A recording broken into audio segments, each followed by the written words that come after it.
Well, we are here, both of us are South Asian, Yes. of Indian origin. And, we straddle a couple of fears. We have our parents that have fears and concerns. Right. We have our peer group, other men and women our age. We have, in my case, my son got vaccinated 45 minutes ago. Oh, wow. So Awesome. I'm like, oh, what should I ask for now? So what can you, unique to the South Asian community, our parents are immigrants. Then there's us, her first generation. What can you tell if you were speaking to an auntie or an uncle, a parent? Let's start with them first. What can you tell them to assuage their concerns about this new technology for vaccination? Right. Well, one, I would tell them it's not really that new of a technology, and they probably have more recollection of this than even us because, they've lived through multiple, pandemics. So the technology actually is from the 1990s, and a couple of they're both husband and wife scientists developed this mRNA based on an idea they had. And it's been used in the oncology space. It's even been used with other coronaviruses, with SARS and MERS. Luckily, those didn't turn into as deadly pandemics, so they didn't really need it. And it's being studied for other diseases too, so Zika, influenza.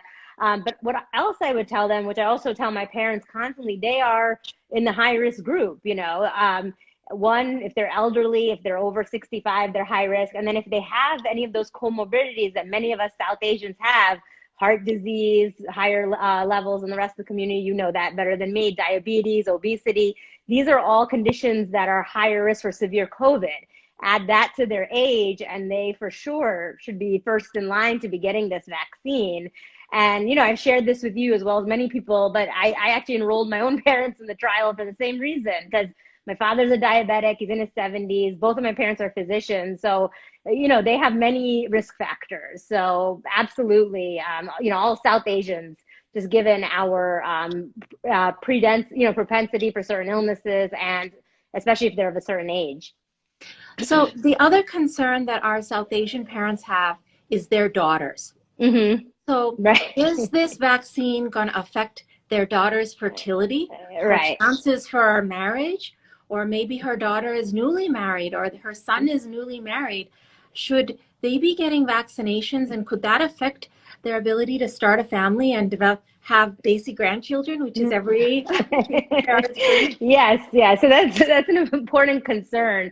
And just to calm their fears, there's no data that this vaccine causes any infertility whatsoever, or affects their ability to get married or have any long-term side effects. Just speaking from personal experience, I'm of childbearing age, and I plan to have a family as well as get the vaccine. So if that helps calm any auntie or uncle fears, and both of my parents want me to get the vaccine just as badly as they want grandkids. So, I can let you know that is definitely not something to worry about. But even outside of that, if anything, it in some ways it sets yourself up for success, because if your daughter or son is vaccinated, then they're more likely to live longer and be there for their future families and for their children. So if anything, it's kind of a recipe for success going forward. So I wouldn't worry about that, because there's no real evidence or data that shows that. So one of the concerns that I've read, what if you have a newly married couple or a couple that is trying to get pregnant? Should they use contraception for 28 days after getting vaccinated, the first and the second time? The issue of using contraception during the vaccine period, what do you think of that? Right. So, there's no need to use contraception for couples. During the clinical trials, we actually advise the study participants to use contraception. And that's only because, their partners didn't consent to be in the trial, right? So whenever you're conducting a clinical trial, not only with this vaccine, but all of them, if there's any chance that it can be passed through bodily fluids, we tell people to use contraception for that reason, because your partner didn't consent to be in the study. And if it can be passed from one person to the other, that's the main reason, not that it's unsafe or it affects fertility or anything like that, you know. So that isn't a concern. The other thing too is that actual vaccine, the mRNA, it's very short acting. It's a synthetic mRNA. And so the half-life is a week about. So half of it is out of your system in a week, the other half in the next week. So so that concern you shouldn't necessarily be worried about. But you know, if it makes you feel better, you know, to wait to try or use contraception, that's fine. You know, I just think it's best to get protected as soon as possible from the COVID standpoint. So the other big concern amongst our Desi parents is to have perfect grandchildren. Is there any chance that this can cause a germline mutation? In other words, cause some sort of anomaly that could be passed on to their grandchildren? Right. That's a great question. You know, so there is a lot of concern. One, you know, is this vaccine going to get, this mRNA going to get into my DNA? Is it going to change my genetics? And just from a scientific standpoint, it's virtually impossible and very, very unlikely, because again, because the mRNA is so short acting, it doesn't stay in your system long enough to incorporate into your DNA, into your genetics, so that you would pass it on, you know, to your children or whatnot. And it doesn't even get into the nucleus of the cell, where really, you know, the DNA is affected. What it is, it's almost like a recipe, you know, or you know, someone used the Snapchat analogy, which you know, parents may not understand, but it sends a quick message, instructions, and tells your own immune system how to make this immunity without even getting sick. So there's no live or dead virus. And then it's gone very quickly. So luckily there is no evidence that it lingers. When things linger in your system for long periods of time, then you worry about those long-term effects. But luckily, because it breaks down so fast, that's why it has to be kept so cold, you know, those concerns luckily are less likely or unlikely. So the other big concern of every Desi grandmother is breastfeeding their grandchild. That's their daughter-in-law. Right. Should, you know, there's a lot of stuff around lactation Right. of breastfeeding the baby. What about women who are breastfeeding? Could this somehow be secreted into breast milk? Right. So, you know, currently the recommendations are that it is safe for breastfeeding women as well, or lactating women. Now, we don't know the amount that's secreted into breast milk because, again, those women were not included in our clinical trials. But one added benefit of someone who gets a vaccine when they're breastfeeding or lactating is that actually it will immunize your baby as well, because so much of the baby's immunity, especially in the first 6 months of life, comes from their mom, especially from their breast milk. So if anything, by getting a vaccine while you're lactating, you're almost protecting two lives at the same time. And your baby will likely get some of that passive immunity as well. But again, overall, it's very safe. And actually now we're recommending it in lactating and breastfeeding moms. So the other concern in our South Asian community is we have a lot of dietary restrictions. Bovine products, gelatin. I know some vaccines are cultured in egg or bovine fetal serum or things. What about that? Are there any restrictions for conservative Hindus, conservative Muslims? Right. Yeah, that's a great question. You know, so a lot of questions have arisen if, you know, the actual messenger RNA or the lipid or, you know, fat bubble that it's in that helps it transport it into the body is made of any animal products. And those are not. Those are actually all synthetic. So the messenger RNA is synthetic. Even the lipid nanoparticle, it's not animal fat. So I know there's a lot of religious communities that have concern about that whether it's bovine or pork, and luckily it's not. It's all synthetically made. So, and there is no egg in this vaccine or in the flu shot, which is a big misconception. So I'm just going to throw that out there while I'm here. So you know, a lot of we are family oriented in the South Asian community. Mm-hmm. A lot of us can't see our grandparents. Maybe we have Mm-hmm. grandparents in Pakistan or India. If we get vaccinated, would we be able to travel and see our family in India, Pakistan, or Bangladesh? And if Right. so, how soon can we see perhaps an ill mother or grandfather back home? Right. So that's another great question. So not immediately, this vaccine as well as Moderna, which will hopefully be approved tomorrow, it's 2 doses, which is about 3 to 4 weeks apart. And then even after the second dose, it still takes another week or two till you're fully immunized. So it's like a 5 to 6 week process from start to finish. So it's important you get both the doses because otherwise you're partially protected. You can still spread it.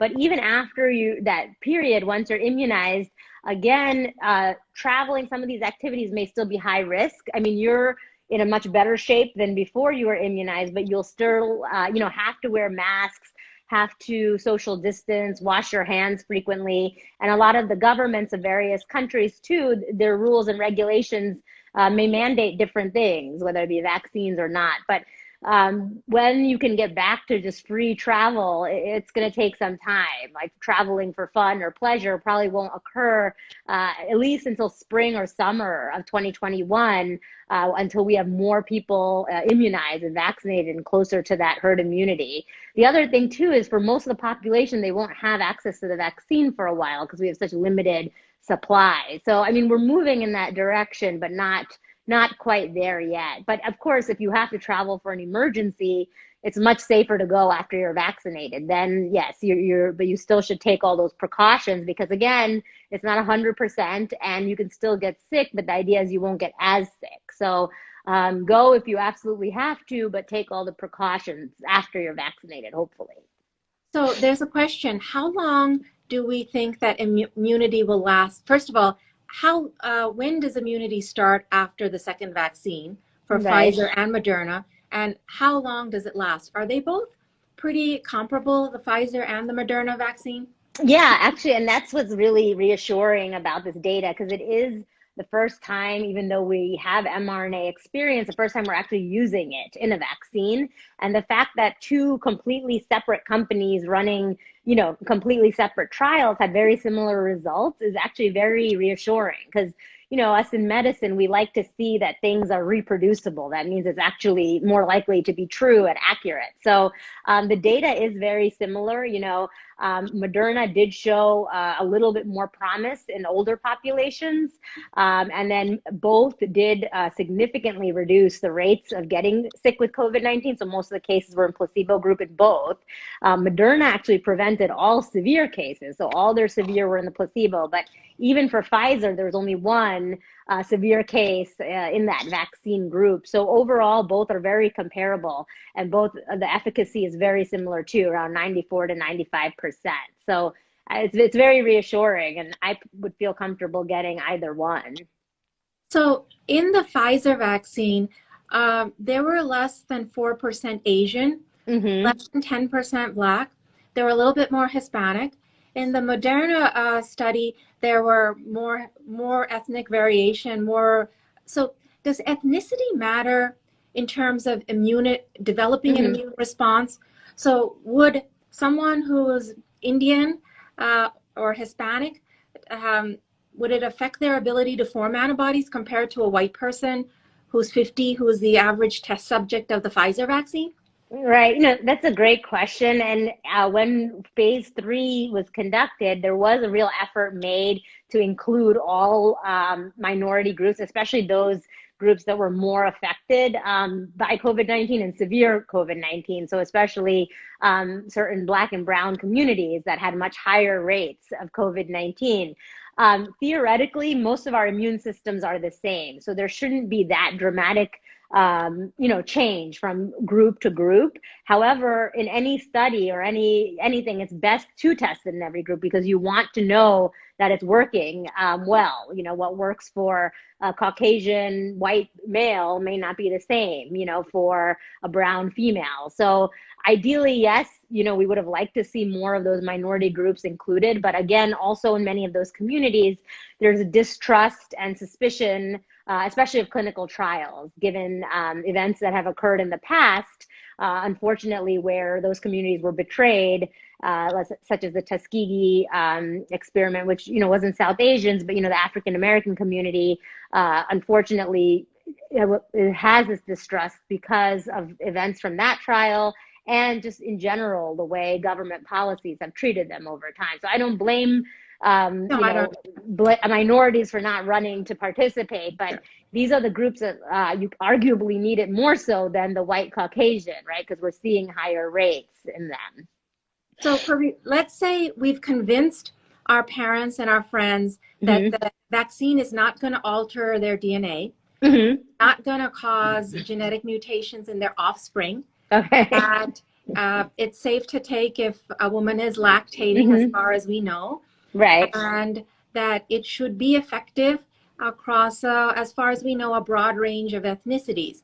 Now, on the day that they get vaccinated, right, what should they know? Should they take Tylenol or Benadryl when their time comes? And the night of the vaccination, what should they look for to be of concern? Right. So yeah, you don't necessarily have to what we call pre-medicate yourself with Benadryl, Tylenol, anything like that.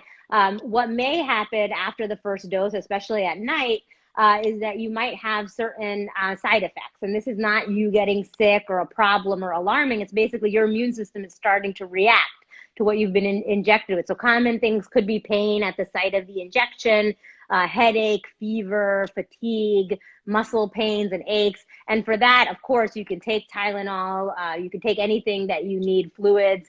And most people actually improve within one day. Majority felt much better in 24 hours. And then and the rest in 48 hours or so. And more people felt these symptoms with the second dose. So actually with the first dose, many people didn't feel that badly at all. So that's good news. It's not that you have to suffer twice, Now, in terms of the Benadryl, I just want to address that because I know there's a lot in the news with the allergic reactions. And overall, actually, it's extremely rare to have an allergic reaction to a vaccine, especially an anaphylactic reaction, which is the life-threatening kind. It's actually more likely that you get hit by lightning, statistically, based on some studies published in our journals.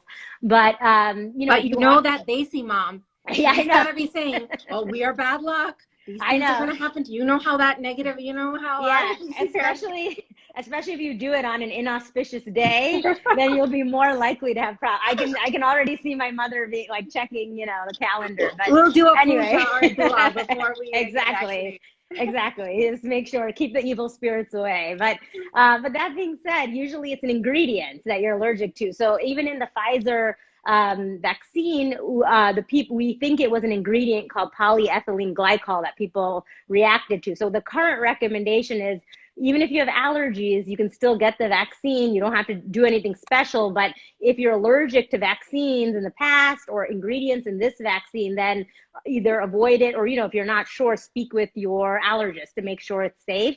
And always get it in a medical facility. And it's always best to wait about half an hour afterwards, So again, many people with allergies were in the study, even severe allergies, and they didn't have reactions in either Pfizer or Moderna. So, we're investigating what happened. So far, it's been 4 cases total, but that's out of thousands and thousands that had no issues. So we're investigating and people should keep an eye out. But if you do really want to take a Benadryl or Tylenol before the vaccine, again, there's no downside to that either. So if people are very concerned and that makes you feel better, that's okay too. Is there anything that, like if someone takes a non-steroidal, and, a lot of our parents have arthritis in the hips and knees, and they're on non-steroidal anti-inflammatories like Mobic, well, use of a non-steroidal anti-inflammatory, or if one of our Desi brothers or sisters has alcohol before, does using alcohol or drinking alcohol the night before or taking a Mobic or Advil affect the efficacy of the vaccine? What should we prep for on our vaccine day? Right. So these things may not necessarily affect the efficacy, but it could lower your threshold to actually having an allergic reaction. So people may not know this, but alcohol and then that class of medicine called non-steroidal, so Advil, Motrin, Mobic, and then and heavy cardiovascular exercise can actually make you more likely to have an allergic reaction if you're someone who's prone to it. And the reason is you're causing a temporary increase in blood flow because all of your vessels are dilating. And alcohol also causes inflammation, which is also a trigger. So it's always best to avoid alcohol if you can the day before and the days after. Now, if it's a non-steroidal that you take normally, then it's fine. But if you can avoid one the day of, it's best. And same thing with exercise. I mean, you can exercise before, but try to avoid heavy cardio exercise right after you get the vaccine and that day, so those things can lower your threshold, and so can viruses. So if you're sick, please don't get the vaccine either. Wait till you feel better. Now, what if you had COVID earlier? I mean, this pandemic is dragging on and on. Right. What if you had it? Should you get vaccinated again? Would that be harmful? Yeah, so it's not harmful. Actually, even in the studies, we included people who recovered from COVID 90 days before. And I would argue that it might be a good idea, even people who've recovered from COVID, to consider getting vaccinated, because the immunity is very tricky with this bug. We're seeing people get reinfected and have more severe cases the second time around. We're seeing people who lose their immunity. I personally know people who had antibodies in June and now they don't have them anymore. So for those reasons, it's a good idea, but you shouldn't get the vaccine if you're actively sick or still in that recovery phase. So you should wait until the infection is cleared, you're back to baseline. Again, in the study, they waited 90 days. We don't have a clear number of how many days you have to wait, but definitely not while you're sick or recovering to get it then. So there's a question about what age group for kids. What age kids should get that? Obviously, they're not going to be in the phase 1. Right. What about children? What age should they get vaccinated if you have a child or adolescent? Yeah, so right now Pfizer is approved for 16 and up. And then we're going to have more information on the adolescents soon, because both Pfizer and Moderna are testing age 12 and up right now as we speak. And I think once that group gets clearance, then they'll continue to go backwards. So younger kids and then younger kids, because the children's immune systems are very different at every age. So that's why the vaccine has to be tested in each age group before we say to give it, So, but hopefully before the next school year starts, we'll be able to vaccinate children as well as adults, because we know they carry the virus, and some actually do get very sick from the virus. Luckily, it's not common, but a very sick child is always heartbreaking. So, if our Desi culture is, if a little bit is good, more is better. Yeah. If Yale is good, Harvard is better. Right. So they're going to want to know if Pfizer is good or Moderna is better. What's the best? Because our culture is so like. Right, I know. They We're don't too want just competitive. Average. They're going to want the Harvard. Yes, of course. So what could they say? Which is better? Okay, so that's another great question that I'm getting asked constantly. So you can't say right now, right? There's no way to say if one is better than the other until a trial is done comparing both head to head. And then we can really say if one is better, if at all. So, but the good news is, because they have very similar efficacy, you can't really go wrong, in my opinion, with either one. But yeah, I can't answer which is better until that study is done, where half of people get Moderna, half get Pfizer, then we see what happens. So there's a question here from Dr. Neeson. Her husband was in the Pfizer trial. And his antibodies were negative for COVID. He ended up in the vaccine arm. And what we know is that there is an antibody to the spike protein. Right. So sounds like he formed neutralizing antibodies. So he probably got the active.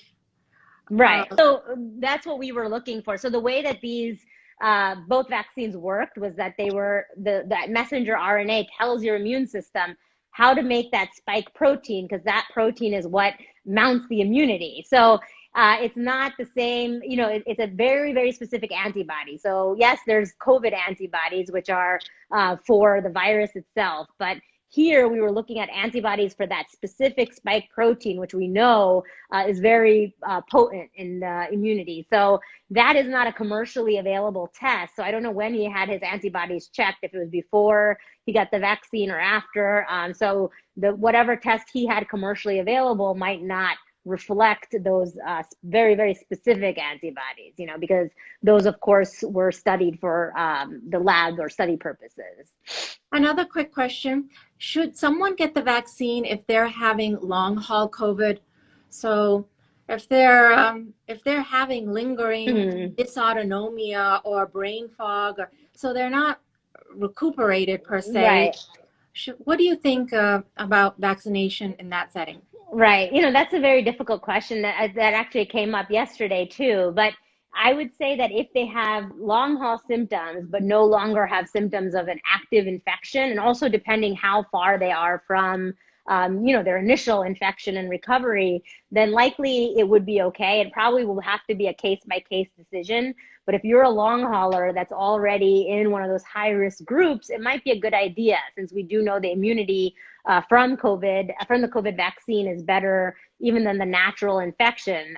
That's the challenge with these long haulers. One, we don't know why some people are just not recovering for so long afterwards. And we don't know what that means. I mean, obviously the virus is gone, they're not infectious, but there is some inflammatory process still going on, which we have yet to understand. That's the nature of this pandemic. Unfortunately, we're treating and learning at the same time. As we go. So yeah, so all of this is going to be risk-benefit decisions, and one long hauler might be different than the other, So this is a pertinent question for me too. My mom has lupus and she's on hydroxychloroquine. So what would you tell people who are worried about mounting an immune response because they have an autoimmune disease or are on steroids or methotrexate or things to suppress autoimmunity? Right. So, all of that whole category should absolutely get the vaccine. And in fact, we included people with stable autoimmune disease in the studies. The only people who were excluded was if they were on a medicine like steroids that would suppress the results of the vaccine. So it's not because the steroids are dangerous with the vaccine. It's more for study purposes. We can't tell if you've mounted antibodies or not, because steroids are known in general to suppress antibodies. So, but because you're on steroids, you're immune suppressed and you're at higher risk for catching COVID, for having severe complications of COVID. All people with autoimmune diseases are, so they should absolutely get it. There's no evidence it will make your autoimmunity worse or anything like that, if that's a concern. So I know you have a meeting to go to, but this is a very good one. What if you haven't gotten your flu shot yet? How do you time the flu shot and the COVID shot in terms of, would your immune system be so confused that there's flu antibodies? What antibodies to produce? How do you time that? Yeah, that's a great question. So in our studies, we made sure that people couldn't have the flu vaccine for 1 month before and after the COVID vaccination. So we don't know really the interaction, but for studies, we have to create a very kind of perfect environment. So that way we know if it really works or there's other things influencing it. So one, you should absolutely get your flu shot. If you're not in a group that is due to get vaccinated anytime soon, because it's going to take a long time before the vaccine arrives in the general public, get your flu shot now. And then by the time it's generally publicly available, then it'll be fine for you to get the COVID vaccine without any issue. But if you want to be cautious, in the studies, it was spaced out a month before and a month after that window was given. Now, one last question before I let you go. Is it true that a person if they're vaccinated, they'll not get the disease, but still able to spread the virus? In other words, can we take these annoying masks off? Right. That's a great question. So the spread, we haven't studied it yet. So the person-to-person transmission, we don't have data on. Both companies are now studying it, so hopefully we'll have that answer soon. But because we don't have that information, first and foremost, we want to make sure the infections were prevented and severe COVID was prevented. So that we've crossed that bridge. But now, until we have information on transmission, you do have to keep masking, social distancing, washing your hands, Also, we have to wait till most of the population has been immunized too. So all of those things. But once we have more information on the spread, those guidelines might change. I mean, theoretically, I'm hoping it does stop the spread, because if there's less infections, you would think there's less transmission too, person to person. But until we have that data, it's not good to throw away your masks just yet. Not yet. So one last question before I'll let you sign off. Yeah. Have you been vaccinated yet? No, I want to be though. I'm like dying Me to neither. get it. I'm 1B apparently. I'm like in the low bin. I don't know when I'm going to get mine. Yeah, we're there. I know they're starting with ER, ICU, really like people with directly COVID contact, which I understand. But I'm dying to get it. So somebody give it to me. You know. Yeah, that's the same with me. I think I'm 1B. Yeah. Ironically, tonight, you know, my son got it an hour ago, and Right. might not get it until January. So yeah. Well, thank you so much for taking the time to chat with us. Do you have one last closing comment? Yes. To the South Asian community? Yes. So please don't be afraid of this vaccine. Be more afraid of the virus. You know, we're losing 3,000 plus people a day, as many as 9/11. We've lost 1.5 million globally. This is a terrible, terrible disease. So I'm more afraid of the virus, worry more about that and those long-term side effects than of the vaccine, which may or may not have any, you know. So that's my last closing comment. Well, I know you're so busy and you're so popular. I hope that in a month we can double back and you know, talk about this a little further. Yes. And thank you all for tuning in.